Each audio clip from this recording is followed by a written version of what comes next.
commanders, even class Incroyable Marco. Regardez Akainu. admirals, and even Yonko. I mean, even Big Mom. Voilà. Marco, c'est pas compliqué à comprendre. Hein.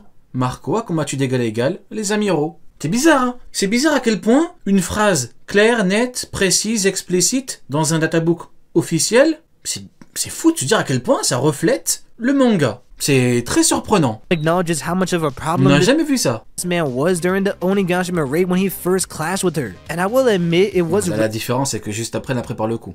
really close between Marco, Katakuri, and King. So I'd love to hear the arguments for all three and see your rankings in the comments. You know, when it comes to hockey, I think people can be extremely hypocritical at times, constantly quoting Hypocrite? comments. You know, when it comes to hockey, I think people can be extremely hypocritical at Je times, pense que les gens peuvent être très hypocrites. Ah ouais? constantly quoting Kaido's Non, pour moi, être hypocrite, c'est dire que Pengoku est le Haki des rois en te basant sur les vivres cards et dire que Vista ne rivalise pas avec Mihawk malgré la vivre card. Pour moi, c'est ça, être hypocrite. La définition d'être hypocrite, c'est ça. C'est prendre des éléments des vivres cards en disant c'est factuel, c'est concret, et en disant que d'autres éléments sont faux. Ça, c'est être hypocrite. C'est la définition. Si vous n'êtes pas d'accord, tant pis pour vous, c'est la définition d'être hypocrite. Tu peux pas à la fois prendre des éléments, des trucs qui t'arrangent pour Arcane ou pour, tiens, Pengoku qui est le Haki des rois. Quand on dit, ouais, dans la marine, il n'y a pas d'Haki des rois. Si, il y a Pengoku.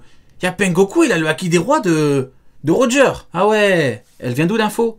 Vivre card. Ah, bizarre. hockey is supreme quote. But then those same people will put King and Marco over Katakuri. And it's just frustrating because Katakuri's hockey clears these two. At number 23, we have Shiryu of Ah, il régale. Il me régale. Magnifique. Bon là, désolé les mecs, c'est l'instinct un petit peu fanboy, c'est Shiryu. C'est l'instinct un petit peu... Vous me connaissez, là, il n'y a pas d'objectivité. Là, l'objectivité, je lui pisse dessus. Excusez-moi, j'abuse. J'abuse, excusez-moi. Mais non, je comprends. Il a mis un coup d'épée à Parp. Il m'a dit, il va dormir. Oui, c'est giga chat, là, les mecs. the Rain. Okay, so here's probably the hardest character to rank on this entire list. And that's Shiryu. En fait, Shiryu, c'était Magellan, mais il a atteint un nouveau statut, donc premier commandant. Selon Oda, il est plus fort qu'Aokiji, et il a mangé un fruit en plus. Ça fait déjà 3 éléments que je vous donne, hein, pour dire qu'il est fort. Hein. Et un coup d'épée, pas 2, pour chier sur Garp. Bon, j'ai dit que j'étais pas objectif, mais bon, je rigole un petit peu parce que il y a quand même 4 éléments importants qui nous disent qui est Shiryu. Rien que le statut numéro 2 de Barbe Noire, Oda lui-même qui dit qu'il est plus fort qu'Aokiji, un coup d'épée à part, il a mangé un fruit. Ah, les mecs, faut pas non plus prendre les gens pour des cons, hein. Ceux qui disent que Shiryu c'est une merde, oui, bien sûr, probablement. Of the Rain. We know Shiryu is compared to Magellan from Impel Down, who I'd argue is a lot stronger Les than mecs, Shiryu, Garp, il est arrivé chez lui, il a pas pu repartir à cause de lui, hein. Ça, c'est Shiryu, les mecs, c'est Shiryu de la pluie, Shiryu of the Wayne. Vous voyez, ça, c'est patron, hein. Le patronat, c'est ça, dans la piraterie. C'est, il y a un héros légendaire. Le mec, il est comparé à Roger, carrément. Il est venu chez lui, un coup d'épée. Mihawk à côté, c'est quoi? C'est Crocodile lui a dit, tu bouges pas, il a pas bougé. Choisissez votre camp, les mecs, hein. Un mec qui se fait stopper par par Crocodile, pas non plus chier sur Crocodile, hein. Un mec qui chie sur Garp. Iron Parp. Boum! Un coup d'épée. Choisissez votre camp, les mecs. people give him credit. Mais il faudra pas venir pleurer quand Mihawk sera inerte. Au sol comme Parp. Faudra pas venir pleurer. Ce sera trop tard. I mean, in my mind, Magellan is close to Admiral level. But the problem with Shiryu is that we've seen pretty much nothing from him. He's Oui. Blackbeard's right-hand man. And someone Oui, that oui, les termes. Magellan, niveau amiral. Regardez à quel point c'est bien fait. Hein. Magellan, écoutez bien la folie. Magellan, niveau amiral. Donc Shiryu qui égale Magellan, niveau amiral. Mais en plus, Shiryu obtient un fruit. Shiryu peut être légèrement au-dessus. Et oh, comme c'est bizarre, Eiichiro-Oda nous dit qu'il est plus fort qu'un ex-amiral. Ça doit être le hasard, les mecs, hein. Je vois pas d'autre explication, c'est sûrement le hasard, hein. people want Zoro to fight. So I think people are just assuming he's stronger than Zoro. Regardez-le, les mecs. Regardez-le. Ce mec, Oda l'a dessiné pour faire pleurer des gens. Voilà.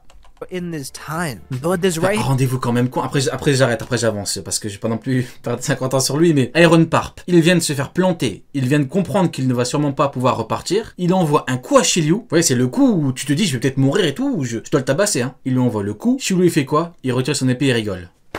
Allez mec, ceux qui abusent et qui disent ouais, vous avez vu, Chilou il a eu mal. Mais encore heureux que Chilou il a mal, mais t'es un fou furieux, tu crois ça Lunaria le mec? Tu crois Chilou il a un truc de Lunaria pour qu'il a pas mal? Encore heureux qu'il a mal les mecs, mais vous êtes, faut réfléchir un petit peu. Alors t'as vu il a mal, bah oui il a mal, encore heureux. Le mec ça fait 35 ans qu'il s'entraîne encore, Garp. Heureusement qu'il a mal. Il manquerait plus que ça qu'il ait pas mal. Instead, it got hard to replace when Kuzan became an official member of the Blackbeard Pirates. And you can tell that Kuzan is here to stay as he just fits in with the crew. So now it's like, would Zoro fight Kuzan or Shiryu if Luffy fights... Oui, les anglophones vont bientôt comprendre. Shiryu, Zoro, Aokiji, Sanji. Shiryu, plus fort que Kuzan.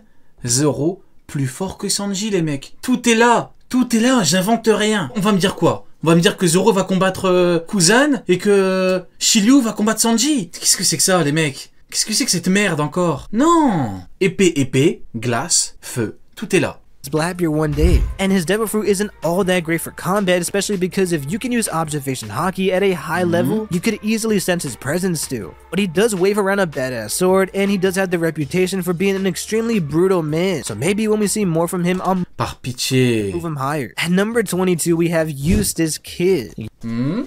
Eustace Kid devant tous les premiers commandants, ouais, compréhensible. Compréhensible. J'y réfléchirai 2 fois avant de le mettre là, mais compréhensible. Je me dis, tu mets Zoro... Ah non, il a pas encore mis Zoro lui. Mais tu mets King contre Kid... Ah, c'est compliqué, vous voyez. Pour moi, c'est compliqué. Ceux qui ont vraiment été choqués par Kid Hello, c'est ceux qui s'attendaient vraiment pas à ce que Kid Hello batte Big Mom à 2 contre 1. Nous, ça nous a pas choqués parce qu'on le dit depuis... on l'avait dit depuis longtemps. Maintenant, les mettre au niveau intermédiaire, pas non plus abuser les mecs. C'est pas parce que t'avais dit que 2 commandants ne pouvaient jamais battre un Yonko qu'il faut commencer à abuser et dire que Kid Hello au niveau intermédiaire les mecs. Kizaru il dit pas à Kid je suis plus faible que toi. Faut pas non plus abuser. Mais bon, compréhensible. Eustace Kid is, well, complete disappointment. Oula! I will say Eustace Kid. Eustace Kid is... Ce que Garp a fait après le coup d'épée de Shiryu. Well, complete disappointment. I will... Je suis trop un gamin! C'est pas moi les mecs, hein, c'est lui. say I told you so as I've Il s'est chié dessus. been arguing Ah, c'est pas moi les mecs, c'est pas moi, c'est... Excusez-moi. Non, je suis un gamin, j'arrête. Shanks would wipe the floor with Kid when we found out Kid was heading to Elbaf and confront Shanks' territory. And that is exactly what happened. Kid has a pathetic understanding of hockey, not even understanding Rio or Congress hockey during Wano. But that's a disgrace, especially when Zoro's vastly outpacing him in hockey. Après bon, malheureusement, Kid... En fait, Kid il a bénéficié du 2 contre 1 contre Big Mom, mais malheureusement il y a le one-shot de Shanks. Donc malheureusement... Bah c'est... Voilà. Il y a eu un truc qu'il a up et un truc qu'il a... qui fait dire à beaucoup de gens qu'il est pas si fort que ça. Mais après c'est un Yonko. Hein. On a dit, On a dit Kid il est pas intermédiaire. Shanks il est Yonko. Kid il est commandant. Il a one shot. Quand on suit nos rapports de force, tout est carré. Hein. C'est rien d'incohérent. Par contre quand tu vas ailleurs, oui bien sûr. Quand tu réfléchis différemment, tu te dis oui c'est bizarre. Normalement il a... Non. C'est juste que 2 commandants, Kid et Lo, 2 top commandants si vous préférez, peuvent battre un empereur. Ils l'ont fait. Ils auraient pu perdre. Et puis ils ont gagné. Puis un peut se faire gifler par un Yonko. C'est comme ça qu'Oda écrit son manga. C'est ce qui s'est passé. Hein. He's still one of the toughest and grittiest characters in One Piece, taking on full-on blows from Big Mom while not even being able to defend himself. And that was right after being stabbed and pierced in the stomach, being controlled by Hawkins' voodoo powers. Kid's Devil Fruit is magnets, and it's gotten a lot better towards the end of his fight, like with a giant railgun cannon. And I also really liked his assign attacks where he's sending Big Mom across. Désolé, j'étais mute. Du coup, je répondais à Gérard dans le chat qui dit un commandant se fait one shot. En fait, il faut comprendre qu'un commandant peut se faire one shot. Tu vois, il peut. Mais ça arrive pas tout le temps. Ça dépend du contexte, ça dépend du combat, ça dépend des caractéristiques, ça dépend des personnages. Ça dépend forcément du contexte. Donc, comme on a pu le voir avec Shanks et Kid, il peut se faire terminer, mais pas forcément. Quand tu vois Kizaru contre Luffy, il a fait de la PlayStation, boum. À la fin, il a suffi que d'une patate pour le coucher. Par contre, si tu mets 2 amiraux contre Luffy, c'est pas pareil. C'est pas parce que Luffy peut en fumer un rapidement qu'à 2 contre 1, c'est pareil. Hein. C'est pas du tout... Ça dépend des circonstances, du contexte, des combattants. Ça dépend. Il y en a qui ont des techniques de fou, il y en a qui n'ont pas de technique de fou, mais du coup voilà. En tout cas, par rapport à Kid, lui il a des techniques offensives de fou, alors que Kizaru il a rien. Kizaru, je sais pas pourquoi Oda n'a pas voulu lui donner de technique de fou, je comprends pas. Je comprends pas. Pour Oda, Kizaru, c'est juste un amiral PlayStation. C'est une punaise de lit qui fait que bouger. Across the battlefield and ramming into her with a bull while pushing her in the right direction. You know, Kid does have potential, but he's just failed to achieve it. At number 21, we have Vin Smoke Sanji, Mr. Prince or Mr. Purr. Sanji, plus fort que tous les... Ouais, on est dedans. On est dedans, maintenant. Après, ça reste un deuxième commandant, Sanji, donc... Après, Sanji, il est fort et tout, mais... Bon... C'est le même niveau, c'est pour moi, il n'y a pas de grande différence. Hein. Je prends un référentiel, la seule fois où Oda a donné des valeurs, hein. Doriki, premier, deuxième, pas de grande différence, donc il n'y a rien de choquant à ce que Sanji soit au-dessus, un peu en bas, c'est pas... Il n'y a pas de grande différence, quoi. Sanji is a super... Le seul commandant où il y a de l'ambiguïté, c'est le troisième commandant, parce que vu les prestats, et encore, Jack s'est mangé une armée de Sulong. Donc, et encore. À l'époque de Enies Lobby, il n'y avait pas de troisième commandant. Donc, on n'a pas de référentiel, malheureusement. À l'époque d'Enies Lobby, tu avais Kaku Jabura, les deux ont le même niveau, les mêmes valeurs. Ça se joue à pas grand-chose, donc... T'as un exemple concret, mais vu que t'avais pas de troisième commandant, bah c'est compliqué. Donc il y a ambiguïté, est-ce que Jack est bien plus faible, est-ce que... Voilà... Mais bon, moi, comme je le dis souvent, Jack donne le combat de sa vie à Fujitora, et la seule chose qui pourrait me faire changer d'avis, c'est voir Fujitora faire des trucs de fou. Parce que Jack, je l'ai vu sur le terrain se manger une armée de Sulong, Fujitora, je l'ai vu contre Karasu, il a rien fait, on me dira oui, mais parce qu'il voulait libérer les esclaves, alors ok. Mais comment ça se fait que Aramaki se soit chié dessus devant Morley ? Donc quoi, donc Fujitora il est bien plus fort qu'Aramaki? C'est ce qu'on me dit. Au nom de quoi, pour Fujitora, ce serait bien différent d'Aramaki? Parce que c'est drôle.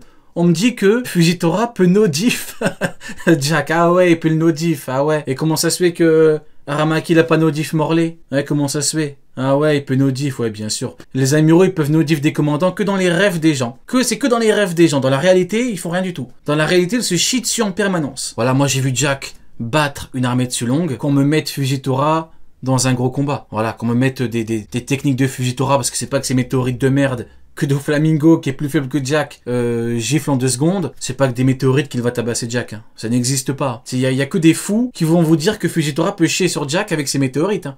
Ça n'existe pas. Trafalgar Law de l'époque lui a mis un coup, il a dit tu dégages des météorites de merde. Et c'est pas que ces coups de gravité qui va le no-diff de la même manière. Je l'ai vu sur le terrain se prendre une armée de Sulong, Jack. Hein. Fujitora, il fait quoi? Fujitora, je l'ai vu sur le terrain, contre Karasu, il s'est chié dessus.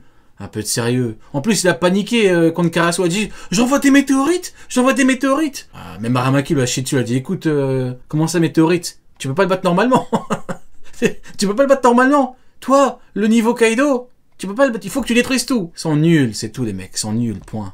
He's a test tube, science freak, cyborg, seraphim, Lunarian. I mean, whatever the hell you want to call Sanji, he's a monster, and that's all that mattered. 1/3 of the monster trio, Sanji has some ridiculous abilities, like having an exoskeleton. Bah bien sûr, non, Mike, ton épée. C'est les météorites qui ont éteint les dinosaures, oui, dans notre histoire. Mais dans le monde de One Piece, ça marche pas comme ça, quoi. Jack, c'est pas un mammouth ordinaire. Hein. Jack, c'est un mammouth qui met un coup de trompe, il gifle des Sulong. C'est ça, le mammouth. C'est ça, Jack, hein. C'est pas... Mais du coup, ouais, voilà, normalement, tu peux les battre, voilà, plutôt facilement. Mais non, ils ont galéré contre Morley Karasu, c'est tout. C'est comme ça, hein. C'est sur l'effet du manga. Maintenant, si tu me dis qu'il a besoin de tout détruire, l'homme forêt, pour battre Morley, va falloir se poser des questions, hein. Regeneration, blue flame fire kicks, and an absolutely astonishing level of speed. He also has great hockey, but I think what makes Sanji so powerful is his unique fighting style. He blitzes opponents with high-speed attacks, and while offensively he's lacking compared to someone like Zoro, he makes up for this by being essentially a new and improved version of Marco the Phoenix, being the greatest combo for both speed and durability and defense. Before we jump into the top 20, make sure you subscribe if you're one of the 70% who are not already. We make One Piece power scaling videos just like this, we have a bunch of theory videos on the way, and I'm currently working on a massive Wano video, reviewing and analyzing. Une météorite pour battre Karasu, c'est comme si Madara sortait un Susanoo pour battre Iruka. Très bonne métaphore, mon ami. Très bonne métaphore. Il est vrai que pour un combattant expérimenté, fort et tout, t'as pas besoin de sortir ta meilleure technique pour...